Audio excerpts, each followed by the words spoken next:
Hey everybody, I'm Zach and I like movies, and I'm back again for my retrospective on the Mission Impossible series. And today we're talking about number 5, Mission Impossible Rogue Nation from 2015. And this time in the director's chair is Christopher McQuarrie.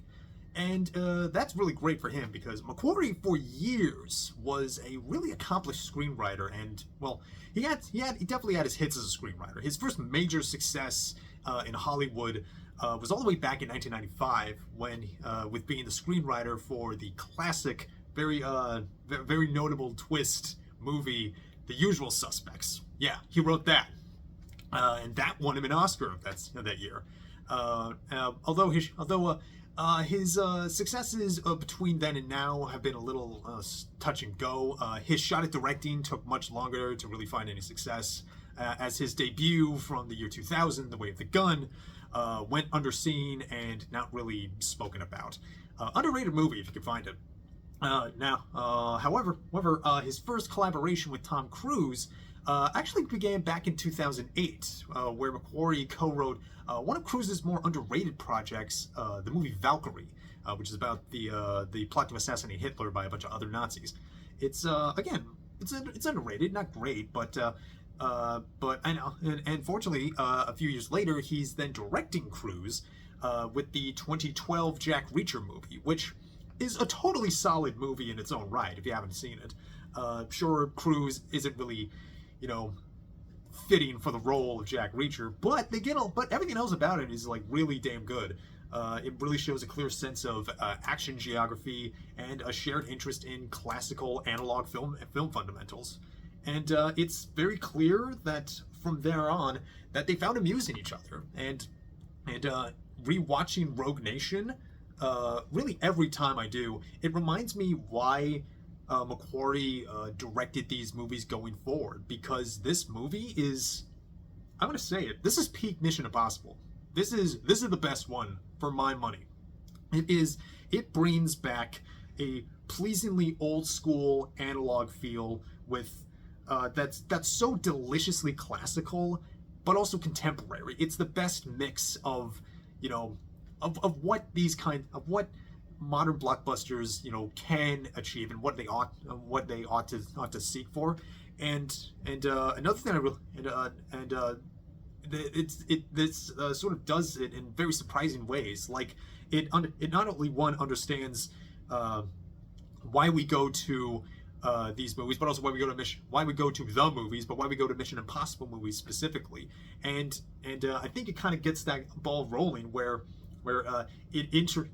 right at the start, like they begin this mission in Russia, and it opens on the big ass stunt that they used in the marketing, where Tom Cruise, like they introduce Ethan Hunt mid-run, and Tom Cruise actually for reals hangs on the outside of a plane mid-takeoff, during takeoff, and it is still gripping to watch and is absolutely insane. They're starting with this movie, so they kind of solve the problem that Ghost Protocol had, where like, oh, you're kind of just waiting for the big one, the big old stunt that the movie's based around them. But now they just sort of get it out of the way, and that's in the cold open. That's before the credits.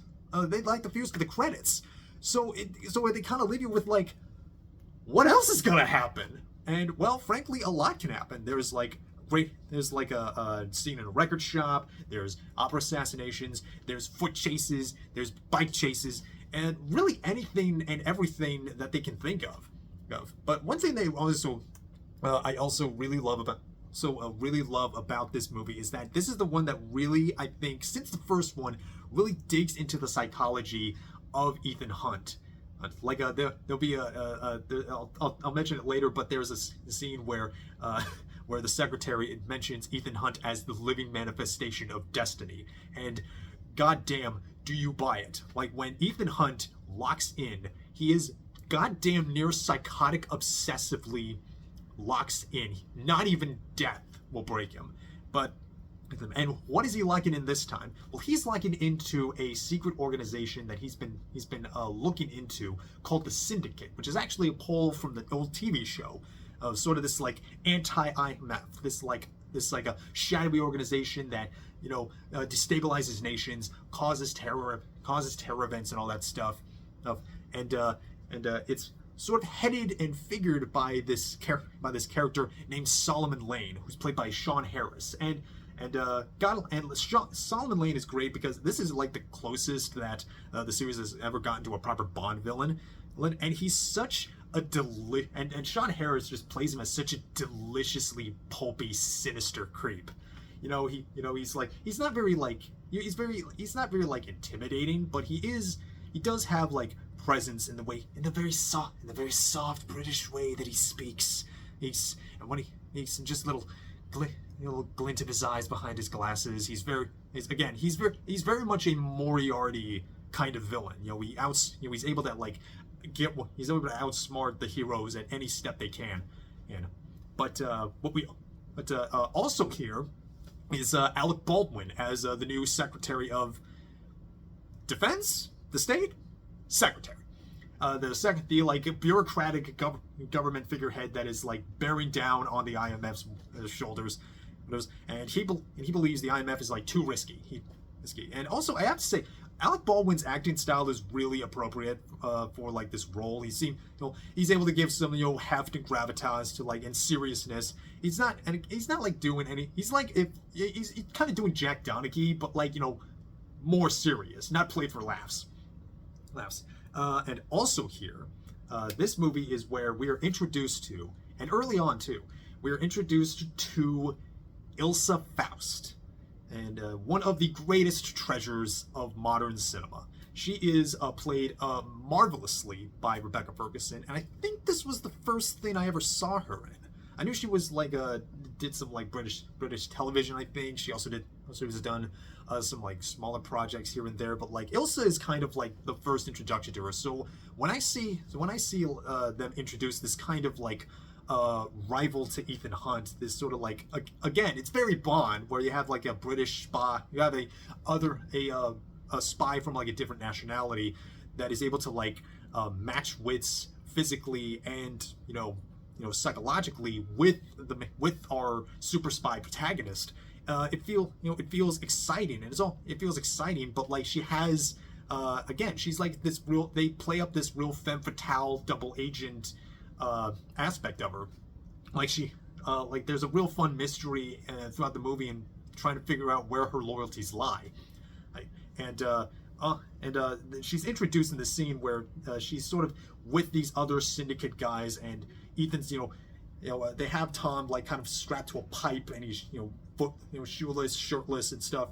They're ready to torture him with this other guy, this kind of this a henchman guy called the Bone Doctor. That's like a 60s Batman villain. He should be saying a bunch of bone puns or something like that.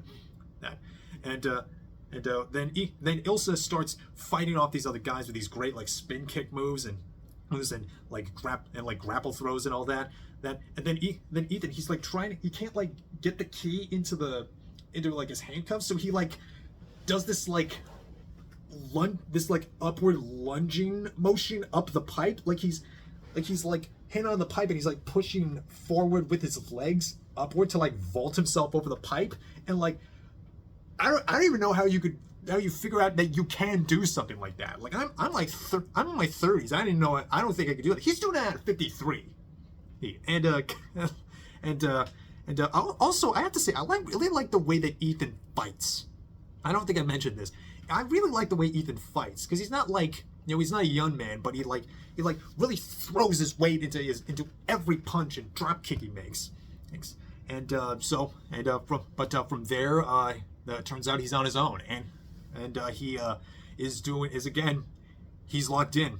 He's zeroed in on both Ilsa and Solomon Lane, and he is determined to find both of them. He is determined to bring in Solomon Lane and stop the syndicate and all that. And we are off to our races. And very quickly from there, we get, honest to God, one of the highlights of the entire series, this Vienna sequence. This sequence at a Vienna opera house. And this sequence, this entire thing feels like the filmmaking fundamentals of a Hitchcock suspense picture really brought to the scale of a modern blockbuster. If something like The Man Who Knew Too Much had the budget of like a Marvel movie or something like that. So, because for over 10 minutes, this entire sequence, which is set to the Turandot opera, it's just the stuff of legend. It's honestly legendary at this point. Like the anticipation that it builds from each turn of action, the gradually revealing players, and the buildup of the music is just masterful. So Benji, and how it's set up, Benji gets tickets to the opera, which turns out that Ethan brought him there to help him with surveillance to find out who this syndicate guy, because he just has all he has to go on is like a crude drawing. And also who turns out to be there at the opera, the Chancellor of Austria. Oh no. There also seems to be a shady-looking security guard with an almost perfectly square head. And unbeknownst to them, there is also an assassin with a sniper rifle disguised as a flute.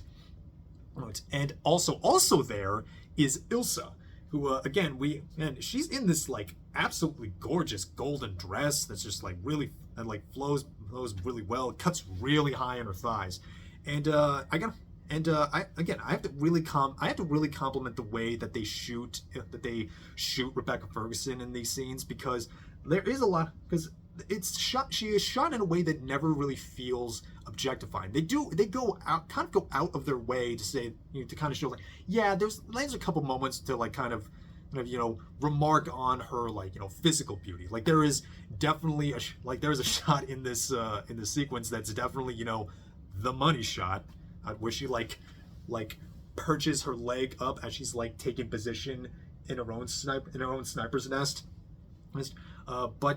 But it never really feels objectifying in a way. We're not really meant to ogle her. We're meant to sort of it's shot in a way to where we're meant to respect her. We're meant to see she doesn't have, hey, look how sexy she is. It's look how strong she is. And yeah, she's got power in her legs, and you can really tell. If you weren't aware of the reaction to Emma Frost when she dropped in Marvel Rivals, the people love powerful thighs. Nice. And so you have Ilsa over here, a sniper over there, and they're all pointed at the Austrian Chancellor. And Ethan is sneaking up in the rafters. He finds the other assassin with the flute, and Ilsa's over here. She's just outside Benji's cameras. He can't really see her here, and Ethan's fighting the flute assassin. And I also love they give Ethan this Marty McFly moment where he stand up to square him down, but then the guy keeps standing up. He's like a full head and a half taller than Tom. It's really great, right? And this whole sequence, the suspense is immaculate. It's clean. It's so efficient. Every time I see it, I remember I remember seeing this in the theaters for the first time, and I just thought, wow, this movie's an absolute masterpiece of action. I don't know. I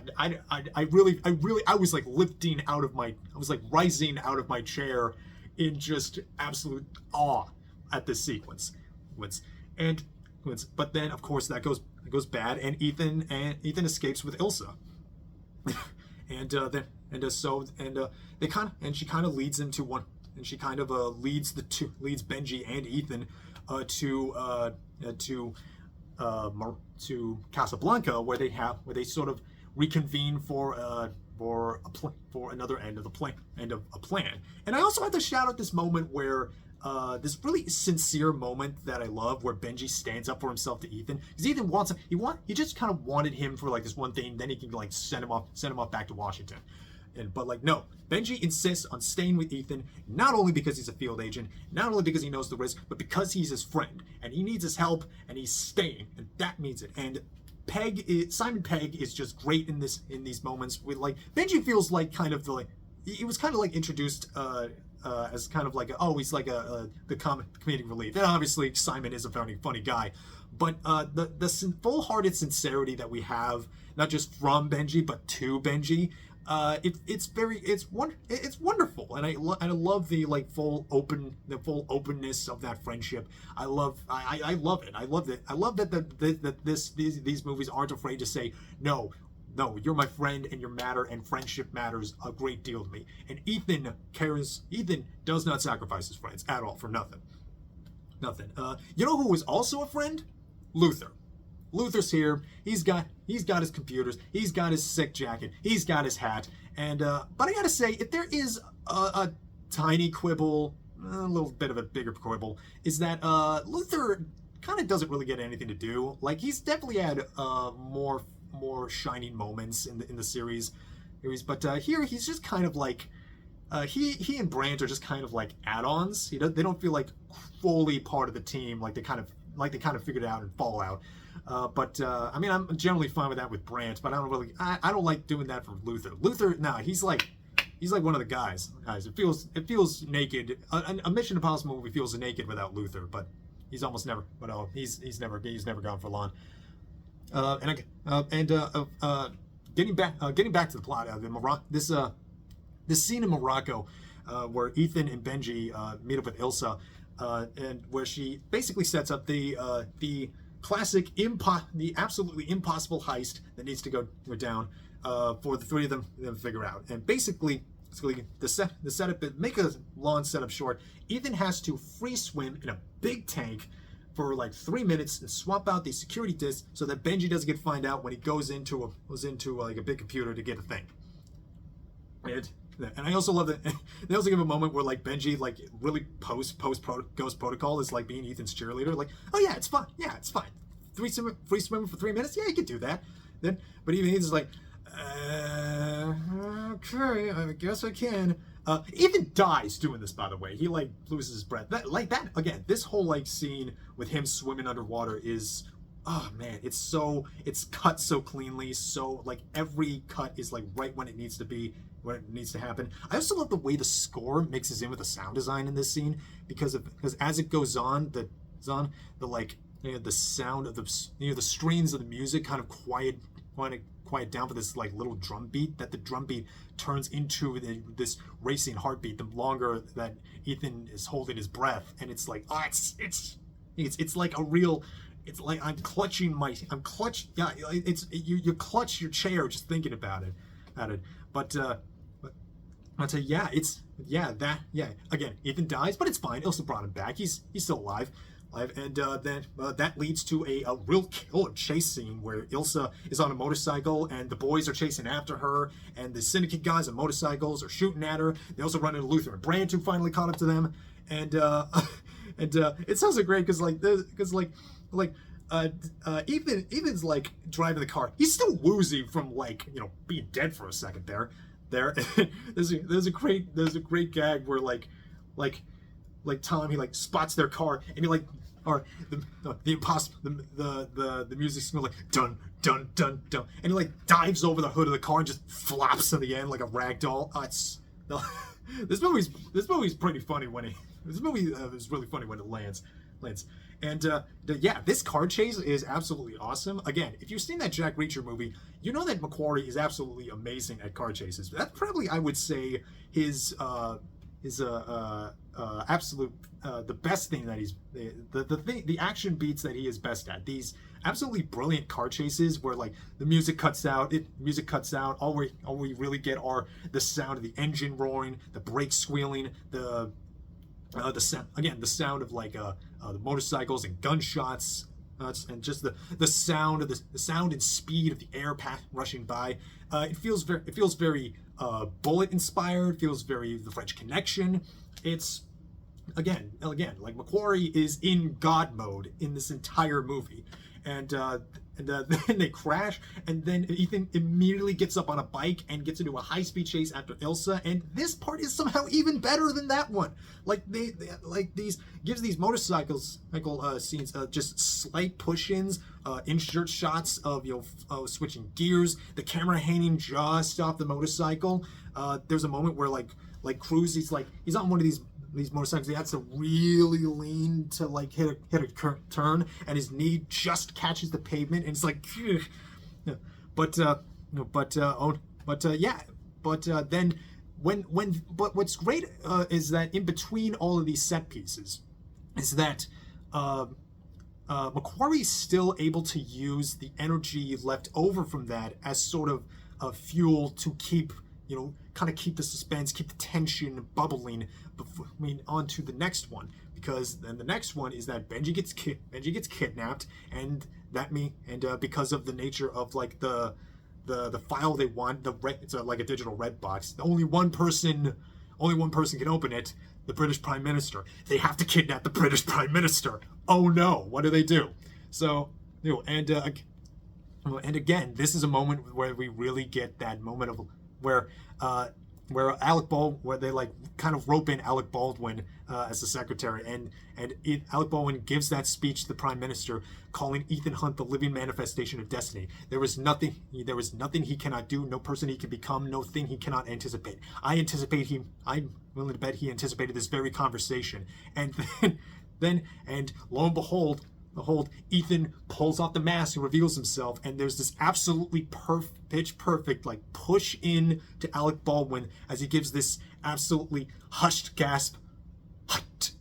Just his read is perfect in this scene. It's so good, and again, like he keeps the suspense up, keeps the thrills up with this wonderfully tense climax where Benji's in a crowded cafe, and Ethan and Ilsa are there, and Benji has a bomb strapped to him, and Lane wants the disc, but Ethan calls this absolutely insane bluff where he's like, I am the disc. I memorized all that shit. You have no choice but to not doubt me. It is honest to God one of the stone cold coolest things he's ever done. This man is an absolute mad lad. I love him. I will trust him to the end of my life. And it's interesting. And also, rewatching this, I thought it interesting that McQuarrie kind of in this movie, McQuarrie kind of inversed the entire sort of action movie setup, where he starts with something big, loud, and climactic, but then sort of ends with the kind of foot chase that would usually start these kinds of spy movies. And it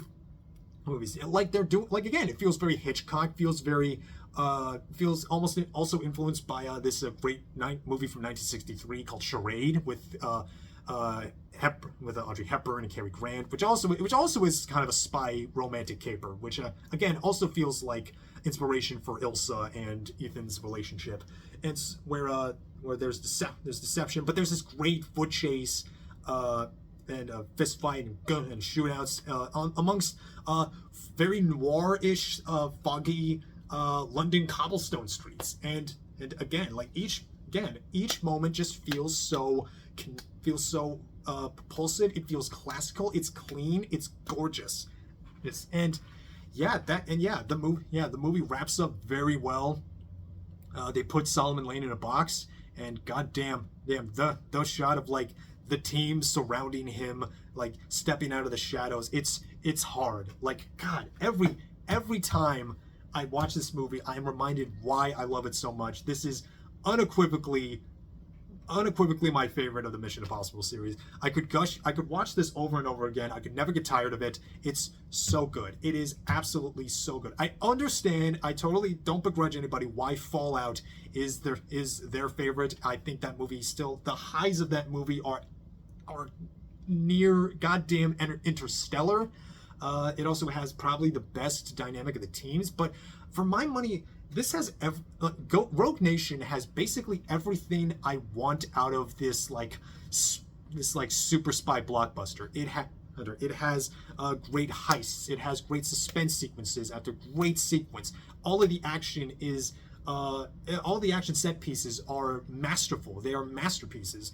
I love the character psychology of Ethan Hunt. I love everything to do with Ilsa, with her femme fatale energy, her absolutely gorgeous legs. Rebecca Ferguson's entire